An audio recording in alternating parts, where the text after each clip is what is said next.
donc dañuy ñëw ci li nga xam ne moom moo di rubrique la toile comme ni ñu ko xamee ni ki jeudi bi am na ci loo xam ne lu bari loo xam ne ni ci ay information la ñu ngi ko partagé ci toile bi moo xam Facebook Twitter waaye itam Instagram ak lépp looy xool bokk na ci nag li ci gën a fës jamono ji mu di conseil des ministres bi nga xam ne amal nañ ko ni ki démb ci àllarba gi kii di président Macky Sall dafa nekk daal di décider daal di fixer datu li nga xam ne moom moo di élection législative yi nga xam ne moom moo war a fal ñi nga xam ne moom ñoom ñooñu nar a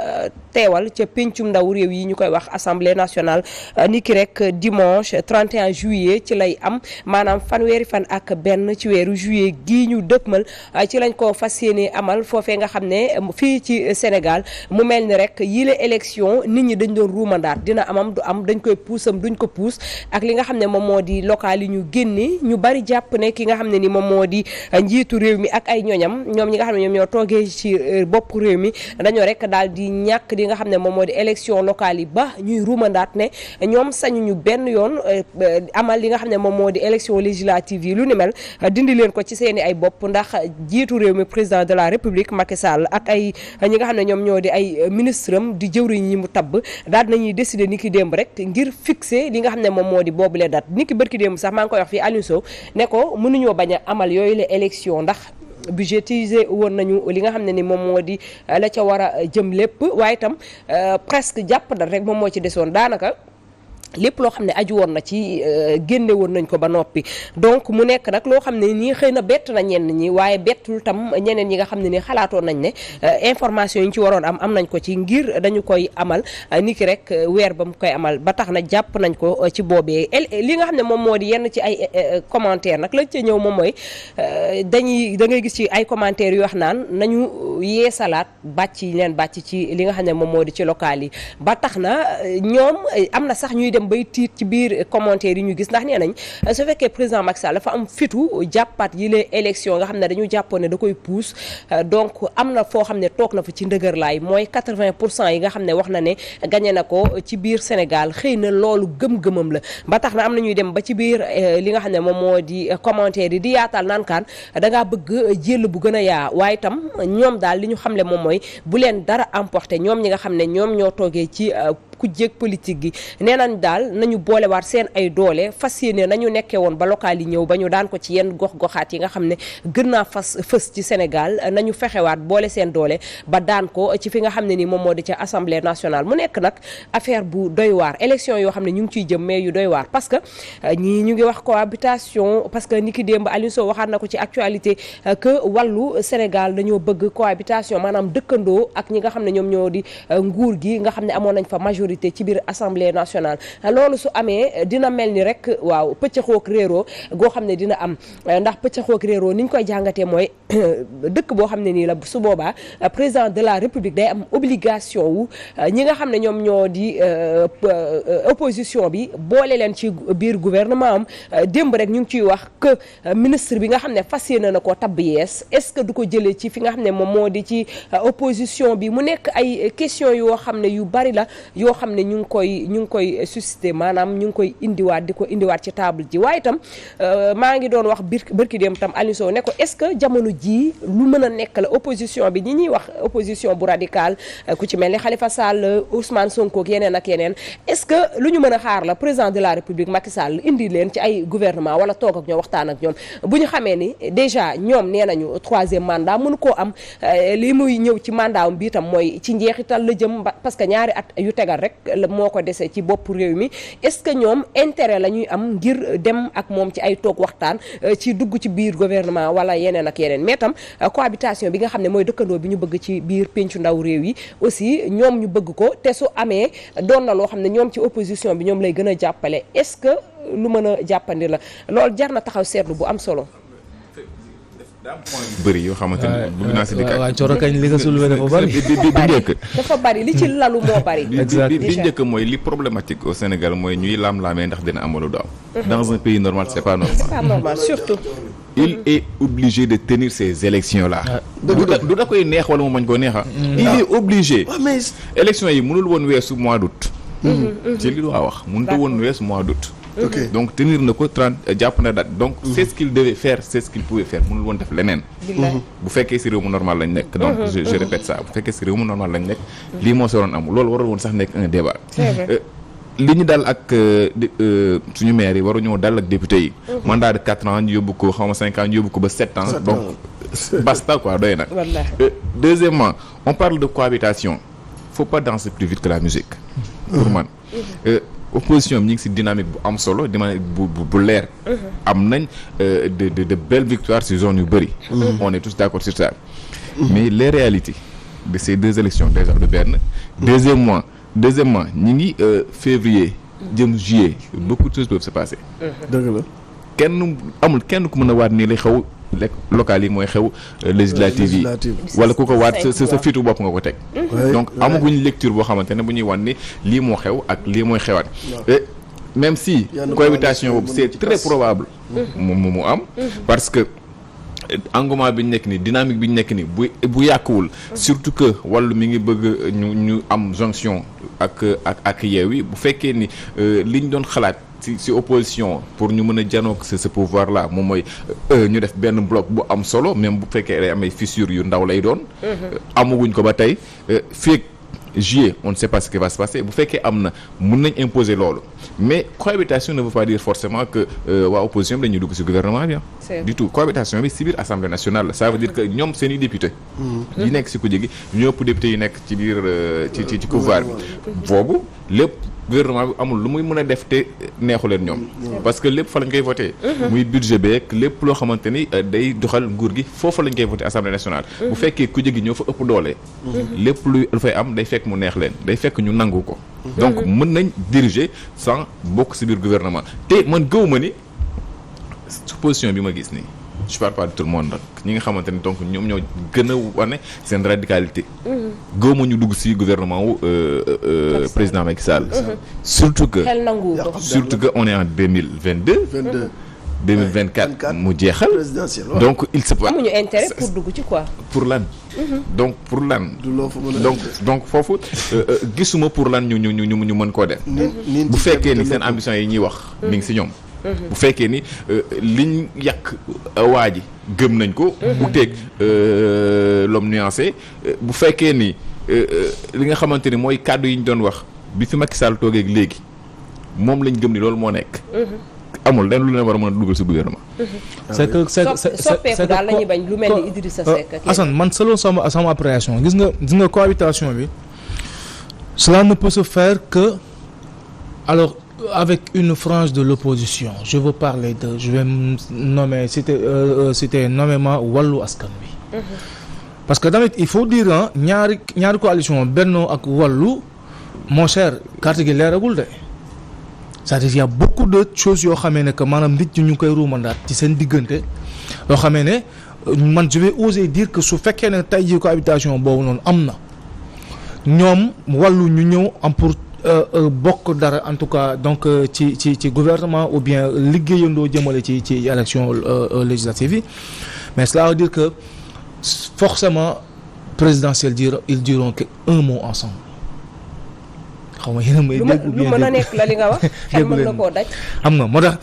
et ça rejoint en fait Assane li muy wax tout à l'heure donc maanaam ils ne peuvent pas être radicaux et à la fois donc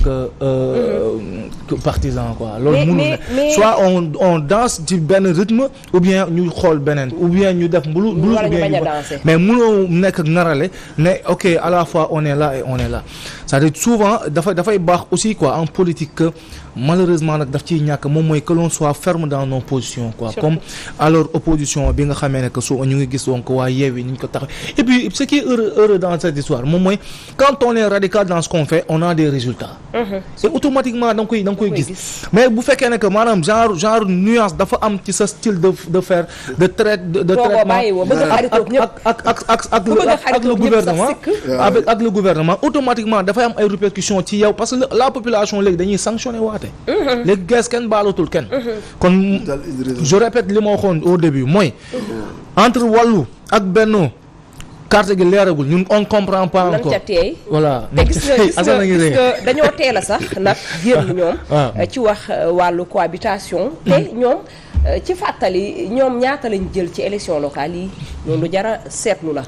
lu jara amal taxaw seetlu la ndax ñoom ñoo yeyoo laaj cohabitation wala ñoom ñoo war a jël xelu nit yi def ci que cohabitation war naa mën a am ci l'Assemblée nationale ñi ci gën a jekk daal jamono ji defe naa yeewu bi nga xam ne ni tey jii ñoom la ñuy xaw a sax wax ne ci élection yi génn nañ ci ak ndam loo xam ne ni tey jii mën nañu jàpp ne macha allah wër na Sénégal donc ñooñu ñoo gënoon a yeyoo pour taxaw te tamit bu ñu fàtte ne yeewu ñoom ci seen bopp dañoo xamle woon ni bu dul présidentielle élection yi fi ñëwaat yëpp ñoom dañuy ànd def benn say amaana nag mënuñoo xam ndaxte comme ni ko Assane waxee léegi 5 mois moo ñu dese lu ne mën na cee xew xamuñu ndax ñoom dañuy continuer seen àndandoo googu wala dañ ko continuer mais daal li ci mënti am moom mooy ñoom la ñu waxoon ci seen ay kàddu mooy dañuy boole seen ay doole bu ñu demee présidentielle ku ci nekk bay xam nga nu ñu koy waxeeti kii ci say réew ci xam nga bàyyi ci say réew tànk mi ngi noonu ba tax na jar na taxaw seetlu mais wallu daal xam naa ne moom bu fekkente ne ñoom ñoo bëgg cohabitation boobu jar na taxawaat seetlu Assane bu baax a baax pour man wàllu ñu ngi si disons c'est cette bonne guerre wàllu li ñu def mënuñu woon bañ a def loolu mel parce que booy parier boo gisee fas yu gën a mën a daw da nga siy jéem a parier te fi mu nekk nii dans l'opposition fas bi gën a mën a daw mooy Yewwi Askan Wi et dans leur propos li ñu bëgg moom mooy fekk ci en tout cas ñoom ñu ànd ak wàllu li mu mujj dégg si ñoom mooy ñu ànd ak Yewwi dem ci élection yooyu parce que une force bu dëgër moo mën a tax ñu imposer loolu à l'Assemblée nationale li fa nekk ci ay député pour nga am plus de la moitié nga mën koo diriger du li xew si élection yi moom moo ñu koy may dëgg la résultats yi ñu am ci élection yi taxul ñu am cohabitation il faut que ñu bàyyi ci xel ça veut dire faut pas que élection yi sax du ñu euphorique législative gagné nañ ay postes yoo xamante ne c'est important parce que ñoom Dakar ville yu mag yooyu c'est très important ci électoral li muy peser au Sénégal mais nekkuñ dans une élection présidentielle ma nga xamante ni day englober lépp ay élection territoriale la ba tey et élection législative la par circonscription la département bu nekk day compter département bu nekk ak nombre de députés yi mu am donc faaw nga am des victoires yu massives si département yu bëri ngir mën a am li nga xamante moom mooy mbir moom donc wàllu li mu wax nii pour man c'est une très bonne idée d'appeler ces gens-là mais bu mu yem ci kàddu yoo xam da ngay toog sa conférence de presse wax ko fait faut mu am ay jéego yu ko mën a matérialiser et cohabitation boobu lu baax la am lu bon la je ne sais pas pour l'instant au Sénégal parce que expérimenté guñ ko au Sénégal on n'a pas encore dundaguñ loolu ci suñu histoire gouvernement boo xamante ni assemblée nationale ku jegi moo fa ëpp doole amagul au Sénégal donc mënuguñu xam ndax lu baax la wala lu bon la fi mais il faut aussi ñu def ci attention parce que cette opposition là bi ma gis nii ñu moom assemblée nationale Macky Sall ne dirige pas ce pays loolu la moo tax ñu doon wax démb ma yokkal la moo tax ñu doon wax démb naan est-ce que su boobaa su amee merci Tapenda su boobaa su amee ñi nga xam ne ki nga xam ne moom moo di président Macky Sall du am obligation wu fal premier ministre bi nga xam ne mi ngi ko bëgg tabb ko ci ñi nga xam ne ñoom ñoo di opposition bi cooli mooy mënut a def lu ñee àndul c'est ça le souci même si il faut le rappeler parce que changé waat nañ loi bi changé waat nañ constitution bi mi indiwaat poste premier ministre fan yi mayaat na ko ñu dellu fi ñu nekkoon mooy dissolution de l'Assemblée nationale Assemblée nationale am droit motion de censure daaneel gouvernement am donc foofu am na yeneen possibilités yoo xamante ne mën na cee am donc pour wax ni 2 ans yi ñuy dund nii 2 ans yoo xamante ni